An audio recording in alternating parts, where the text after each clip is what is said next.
Hi, I'm Karen from Countyfairgrounds USA, countyfairgrounds.net. Welcome to today's podcast. Karen, I have the infamous Louie Foxx, Master Magician, on the line with me. Hello, Mr. Fox. Hey, how's it going? It's going good. So, you've been a magician for a long time. You want to tell our audience how you got started? Sure, I've been doing it since I was a kid. My wife says at this point in my life I'm otherwise unemployable. It's the only job I've really ever had. I saw a show when I was in kindergarten. I thought it was the neatest thing in the world. I decided that day that that's what I was going to do for my job, and this is what I do for my job. I perform around North America doing the show. So, do you remember, I like to ask this question, what your first paid performance was? Yes, I was hired to do close-up magic, so that's not a stage show. That's magic tricks that, use like cards or coins, smaller props. And I was hired to perform lane to lane at a bowling alley. That was probably, for an experienced performer, a very challenging gig. But for someone who was, 14 or 15 years old, a extremely challenging environment. And it's a wonder I didn't quit after that gig. But I persevered, and actually, last year, in December, I did a company party at a bowling alley, and it was extremely challenging, but I did a lot better than the first time. That 14-year-old probably would like to hear you say that. Yes. Okay, so I'm kind of curious. What did your mother think? She's very supportive. She loves what I do. She is very supportive of what I do. When it came to going, decided to go to college or not, she wasn't like, go. She was like, go do your thing. And that's what I did. And the beauty was I didn't start my career with student loan debt. And actually, Not too long ago, my dad asked me if I ever regretted not going to school. And I told him no. One of the best days of my life was when I wrote a check that paid off my wife's student loans. That's cute.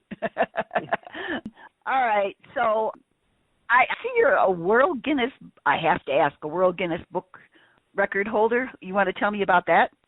Yeah, so I have my first Guinness World Record was for most bounces of a soap bubble on a human hand. I like that they have to say it's a human hand, not some other kind of hand. And how it all came about was when I was a kid, I saw a guy named Tom Noddy on TV do a soap bubble act. And I thought it was pretty cool.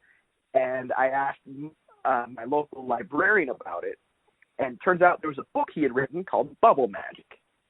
And my library didn't have it, so she did an interlibrary loan thing from another county and found the book. And I learned to do bubble tricks. Then fast forward 20 years, and I'm in a show. I'd never done bubbles in my show. But there's a bubble act in the show, and this guy is trying to break the world record for most bounces of a soap bubble. At the time, it was, I think, 32 bounces before the bubble popped.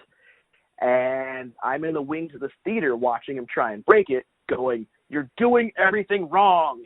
So I drove home, and my buddy, who I was working with, who was a juggler, was like, "Hey, you can bounce bubbles. Why don't you break that world record?"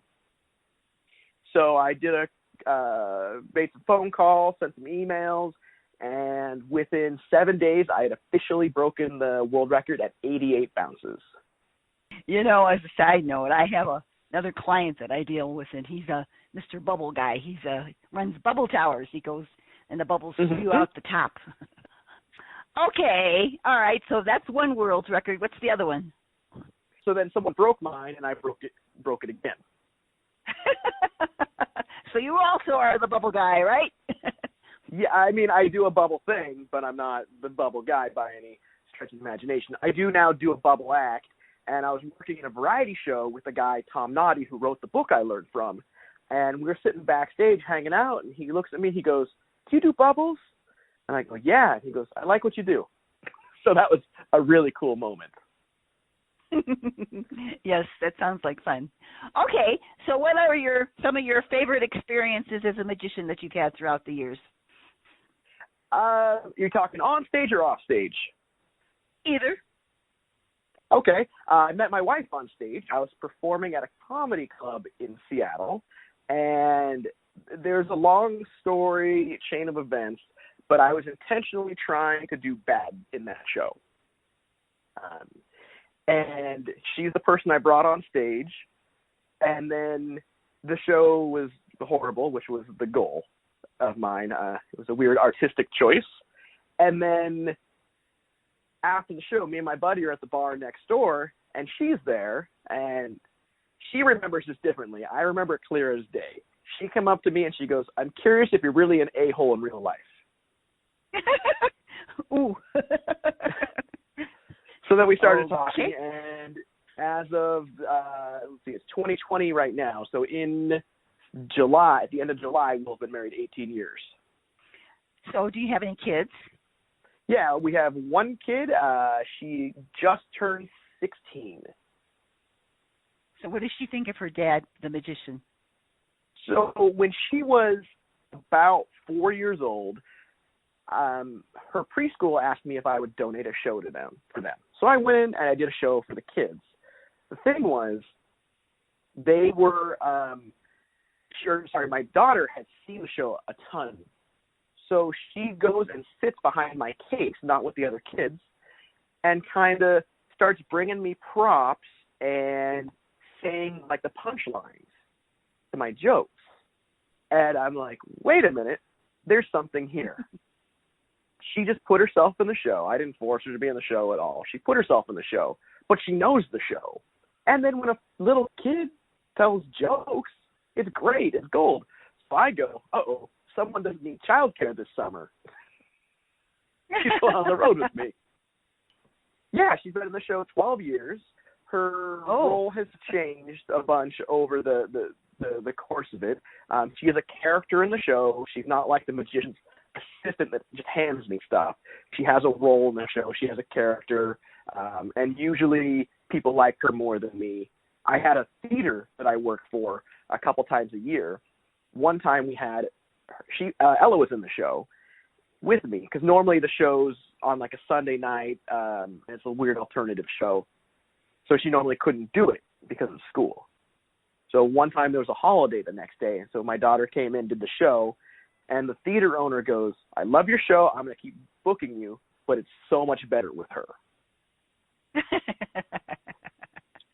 So I take it she still likes it. She still enjoys being in the show. She doesn't want to go into showbiz, though. Supposed to be do cartooning, which is great. But she doesn't want to be in the show, and her role is shifting more and more in the later years. She's doing more production stuff versus on-stage performing. She still does stuff physically in the show, but she's running other stuff too now off-stage, like sound and things like that. So what are some of your past favorite show experiences besides meeting your wife? I mean, I've been fortunate to perform in big theaters and small places as well. So one of the big ones is performing for some of my heroes or working with them. As a comedy act, early on, I remember as a kid, I loved the Police Academy movies. Mm-hmm. And particularly I like there's a guy, Michael Winslow, in them who makes a bunch of crazy noises with his mouth. And I remember when I was probably 12 or 13, my parents went and saw it at a comedy club, and we were all so jealous we couldn't go. I mean, obviously, 12-year-old can't go to a comedy club. But we were all jealous. And then when I was about 22 years old, he came through town, and I got to open for him for a week. And that was one of those moments where I'm like, this is the reason I know comedy clubs exist is because my folks went and saw him, and I'm working with him. Yeah. So are there any places that you would like to perform that you've never performed? It's hard to say. I'm not going to say I've, reached all my goals or anything like that. I just love performing. And my goal is I'd rather perform for a cool audience than a cool place.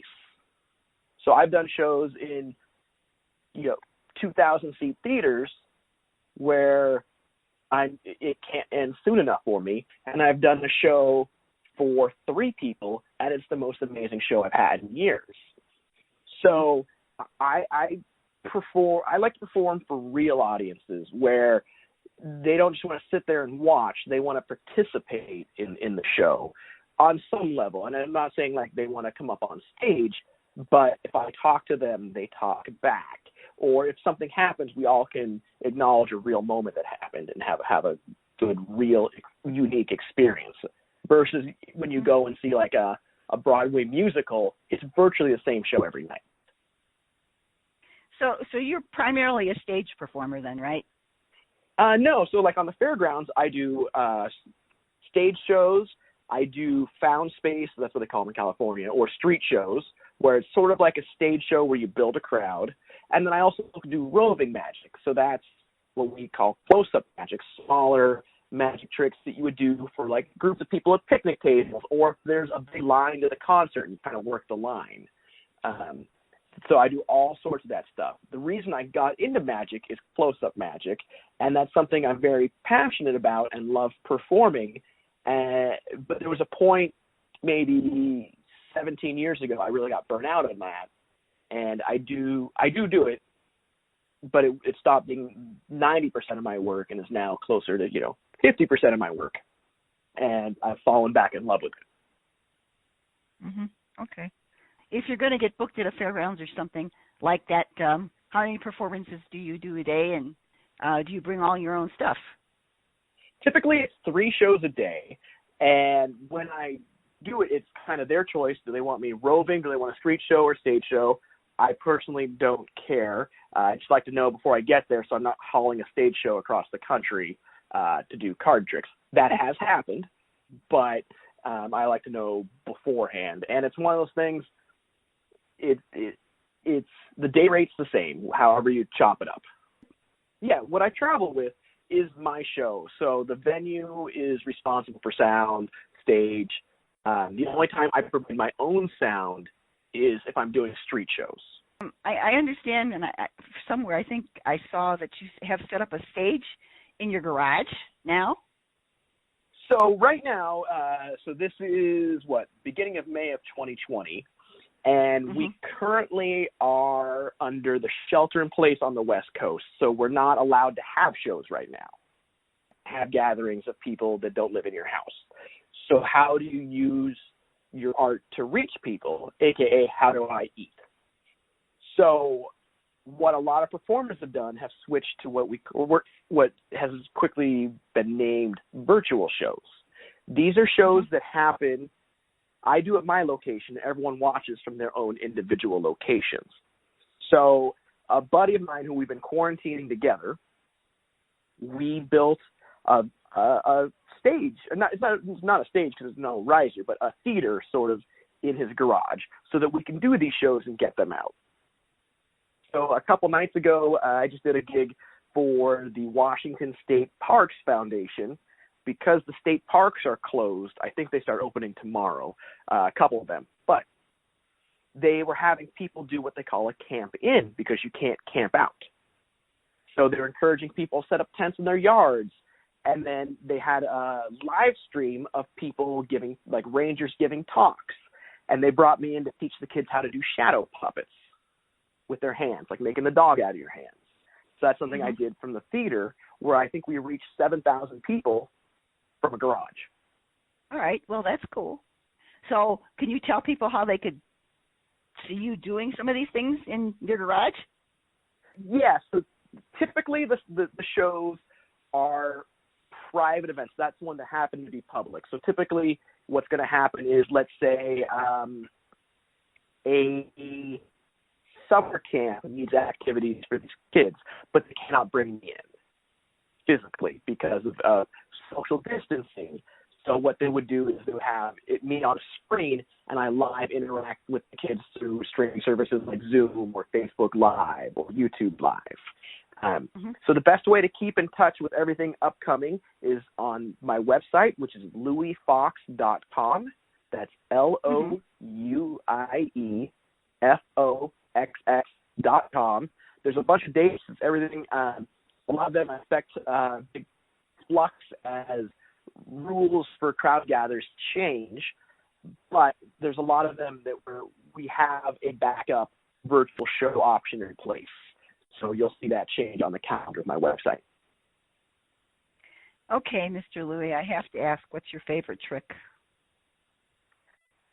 My favorite trick, so I'm unique in the world of magicians. Or I'm saying unique, but I'm more like a singer-songwriter of magic. So like I said earlier, everything I do is something I created.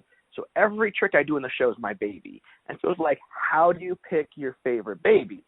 Here's how I do it. It's the newest one. It's the one I'm working on. So right now, I'm working on a trick for a virtual library show that uses Polaroid pictures of my pets, and they disappear and reappear. The pet does? Well, the pictures of the pets. It's hard. Sorry. It's hard to get a pet to do tricks at home. So I've had performing animals in my show in the past, and they do great. Not at home, but at home there's so many distractions of other stuff. So it's just much easier to use a photograph. Because the end goal as well is to create material for these virtual shows that have a life bigger than the virtual show. So this is the trick with these photographs that I can do when I perform on a cruise ship, and they can use the projection screen. It's not limited to just performing in a garage. Have you been overseas? I've performed, so I'm a talking act, so I'm limited mostly to English-speaking areas. But I have performed from Panama to Glacier Bay in Alaska. So do you have any events booked for the rest of this year? I have a bunch. By the time this comes out, I expect a lot of stuff is in flux that will be changing shortly. All right. Well, I've enjoyed talking to you, Mr. Louie Foxx, and it's been a lot of fun. And I had people tell me that they've heard you and they really love what you do. So thank you. Same to you. Bye-bye, Louie. Bye-bye.